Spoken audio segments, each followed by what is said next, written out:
Yung isusubo mo sa anak mo, sinubo mo sa kanila. Pati yung gatas ng baby mo, dinede nila. Kung reality check lang ang usapan, talo sila. Bakit tayo nag-iingay? Kasi abuso na sila.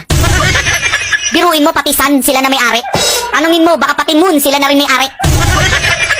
Kung iisipin mo pag nangangamuhan ka, yung isasahod mo sa kanila rin mapupunta. Pag sahod mo, uuwi ka, dadaan ka ng NLEX, magbabayad ka. Pag uwi mo sa inyo, magre-relax ka, bubuksan mo yung Signal TV. Siyempre, magbabayad ka. Pangilinan! Ben, si Manny Pangilinan yan. Huwag mong sabihin, babarubalin mo yan, mayaman yan. Leche, pakailan ko. Mayaman pala siya, ba't ang lakas niya maningil sa Meralco?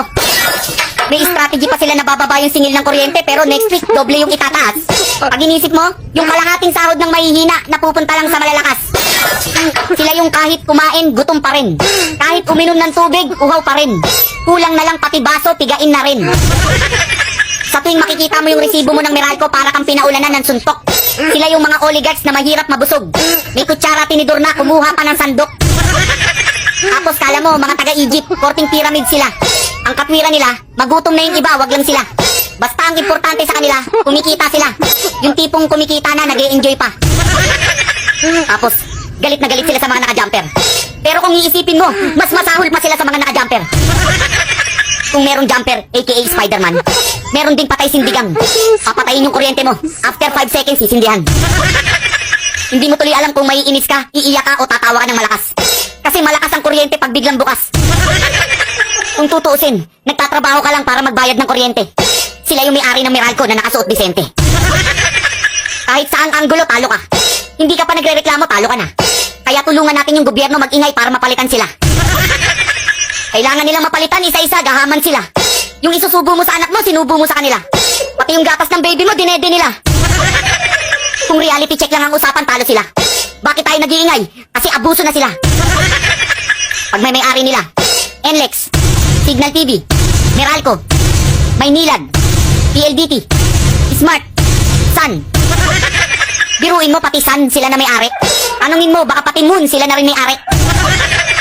Kung iisipin mo pag nangangamuhan ka, yung isasahod mo sa kanila rin mapupunta. Pag sahod mo, uuwi ka, dadaan ka ng NLEX, magbabayad ka. Pag uwi mo sa inyo, magre-relax ka, bubuksan mo yung Signal TV. Siyempre, magbabayad ka. Nag-notify, may bagong video si Ben Barubal. Para mabuksan mo yung YouTube, siyempre, magpapaload ka. Pagkatapos mo manood, naisipan mo maligo. Yung singilan ng tubig, sakto sa sahod mo, magbabayad ka. Tapos, sasabayan pa ng resibo ng Meralco. Sa sobrang taas na singilan, yung saya mo napalitan ng tulala. Lahat ng sinahod mo, kay Manny Pangilinan lang napunta. Yung buong pinagpaguran mo, dumaan lang sa kamay mo. Inaikot-ikot lang pero bagsak sa bulsa pa rin ito. Tapos yung TV5 na hawak niya, lalabanan pa yung gobyerno. Nilalabanan nila yung gobyerno para lalong maghirap yung mga tao.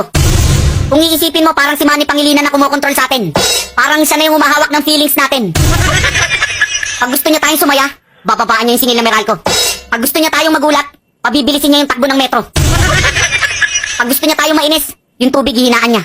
Tapos yung tipong kakapalood mo lang, kakainin niya. Kaya wala na tayong sariling feelings, hawak niya na.